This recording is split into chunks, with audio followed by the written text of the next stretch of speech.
Meu amigo Mauro Loureiro, um amigo muito querido meu de São Paulo, ele me falou uma vez uma coisa que me marcou muito. Ele disse: Nelson, a maneira americana de fazer as coisas, ela funciona muito bem, contanto que, você tem bastante recursos quase que ilimitados. 2, você consegue elaborar um plano que fala tintim por tintim exatamente o que você tem que fazer. E 3, o seu meio ambiente, a sua vida, nada ocorre que foge do plano. Se você não tiver essas 3 condições, então o sistema americano não funciona. Você está, inclusive, você fica com uns burros na água, expressão que eu gosto bastante. E ele tem razão, e eu percebi na hora que ele tinha razão. Não para desprezar o que ele chama de maneira de trabalho americano, na verdade eu chamo da racionalidade clássica.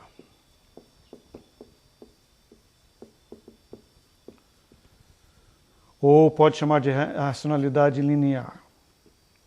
Ou seja, você especifica o seu objetivo, todas as ações que você precisa tomar para você alcançar o seu objetivo, você adquire os recursos e depois você faz o plano e vai embora.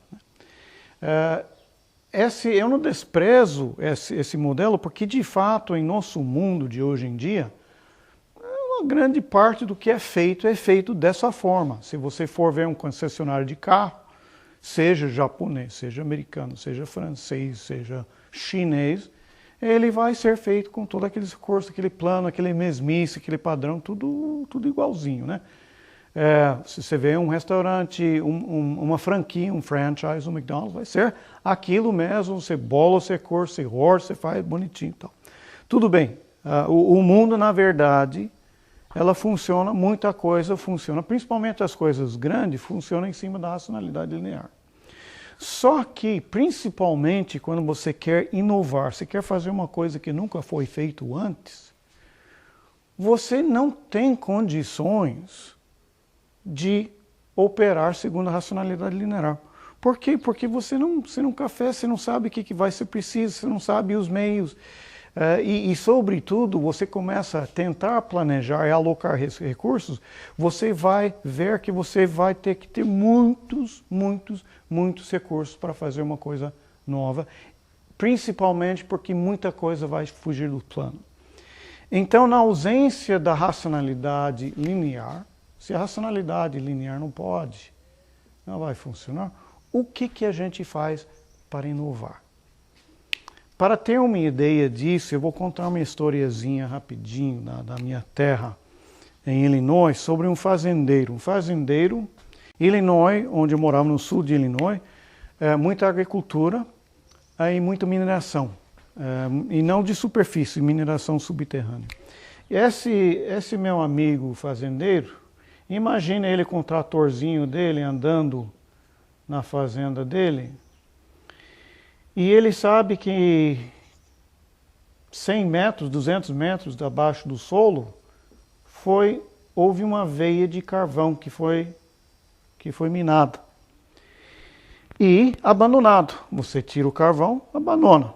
Só que durante centenas de anos depois do abandono, ele está vazando, pela entrada original, ele está vazando metano, um gás de efeito estufa, que é um veneno. E está lá, vazando.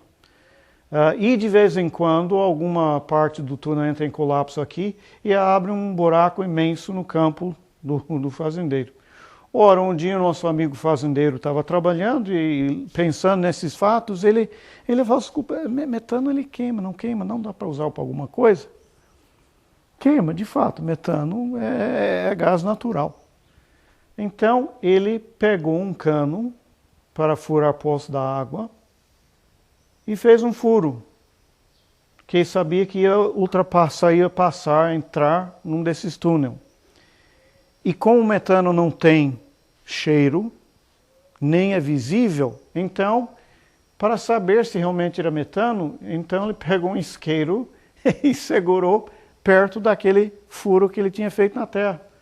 Deu uma explosão, ele foi voando, mas ele sobreviveu. Munido então desse conhecimento, o que ele fez?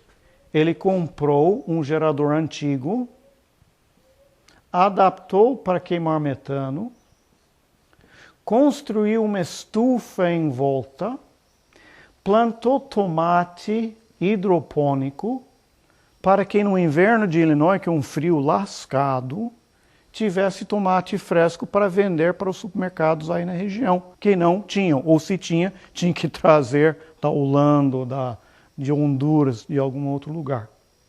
Além disso, já que ele estava plantando tomate aí, banhado em água, hidropônico significa que em vez de terra você planta em água e você coloca os nutrientes na água, ele falou, puxa vida, aí está quente, eu acho que eu vou pôr peixe.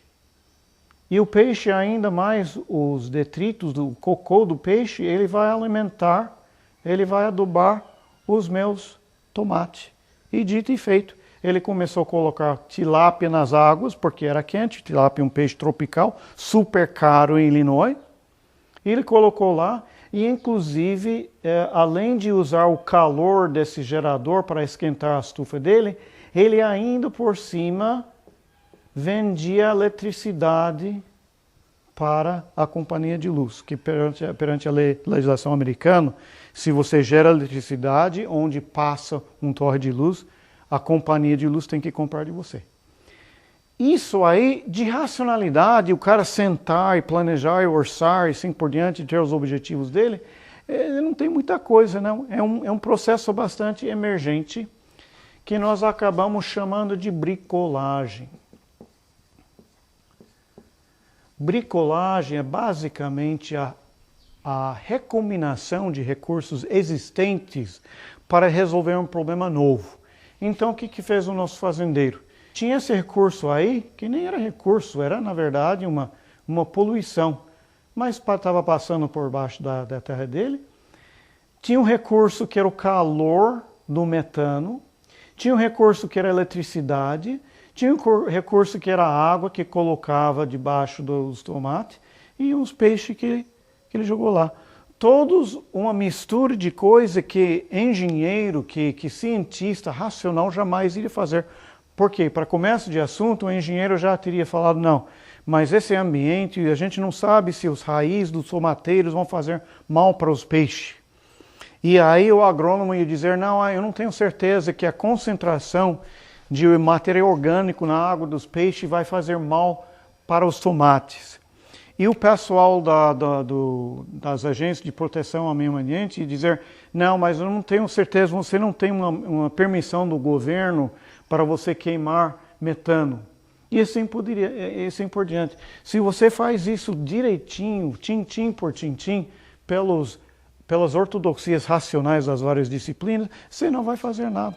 Você vai ficar chupando o dedo, vendo navios, enquanto essas pessoas aí que fazem essas gambiarras estão inovando. Portanto, é importante você saber que gambiarra não é necessariamente palavrão. Que você fazer uma coisa assim na marra não é necessariamente pecado. Pelo contrário, é uma maneira de você dar vazão à sua criatividade de uma forma que pode ser muito positivo.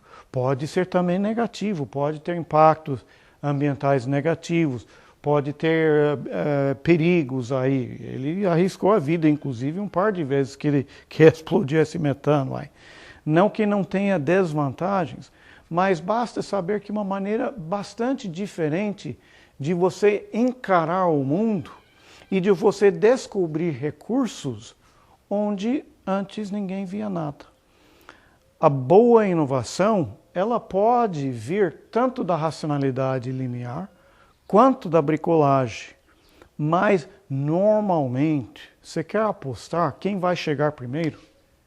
É esse cara aí. Depois você talvez tenha que domesticar ele, inclusive esse fazendeiro, depois de umas tentativas, ele parou com uma boa parte, ele não fazia mais o tilápia, nem parte hidropônica em todos os lugares, mas ele começou pelo menos a vender o metano. E começou a comprar esses geradores novos e fazer a venda para a companhia de luz de uma forma um pouco mais um pouco mais formal, ele também foi adquirindo os direitos de subsolo desses minas antigos. Haja visto que quando ele começou, simplesmente estava na terra dele, enfiou o tubo lá para ver o que aconteceu. Então, essa maneira de você inovar é uma maneira que você não vai aprender na sua escola, quando você for fazer o seu MBA, aqui e acolá, eles vão te ensinar isso aí. Quando você for fazer engenharia ou agronomia, eles não vão te ensinar isso aí. Isso é uma coisa que vem da experiência e de uma certa cultura, de uma certa cabeça que rejeita a maneira normal de fazer as coisas e que está disposto a se envolver na experimentação radical. Próxima vez que você enfrenta um problema, que você precisa de uma inovação, não esqueça da bricolagem.